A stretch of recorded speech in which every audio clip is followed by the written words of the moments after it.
Dalam Musyawarah Perencanaan Pembangunan, Rencana Pembangunan Jangka Menengah Daerah 2025-2029, Wali Kota Bandar Lampung Eva Duyana akan mengedepankan kesejahteraan masyarakat, pendidikan, kesehatan, infrastruktur, maupun lingkungan.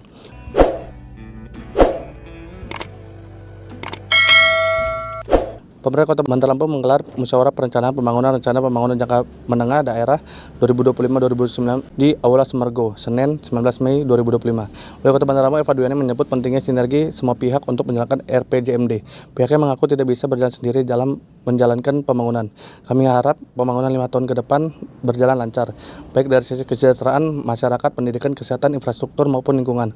Harapan kita bersama pendapatan asli daerah juga meningkat sebagai penopang pembangunan. Ia juga meminta perangkat daerah untuk fokus pada program-program prioritas yang menyentuh langsung kebutuhan masyarakat, terutama dalam pelayanan dasar seperti air bersih, pengelolaan sampah, transportasi publik, dan lapangan kerja. RPJMD ini merupakan kontrak sosial antara pemerintah dan rakyat. Karenanya kualitas penyusunannya sangat menentukan keberhasilan pembangunan ke depan. Rembang ya, bagus Rembang untuk kegiatan RPJMD 2025-2029. Dan tadi juga sudah dipaparkan semua oleh kita. Pembangunan ke depan 5 tahun semua berjalan lancar, pembangunan daerah, kesejahteraan masyarakat, semua pendidikan, kesehatan, semua perekonomian semua. Harapan kita semua menjadi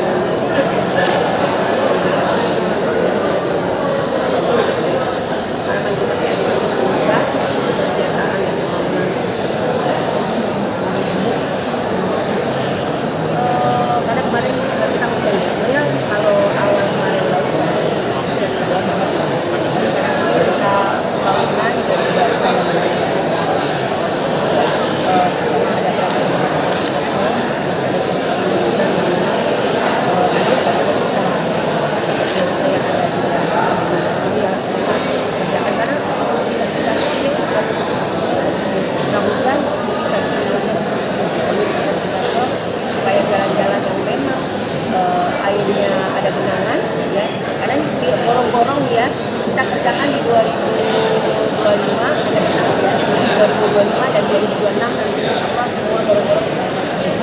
Karena sekarang ini kan kita banyak yang bukan punya kita yang banyak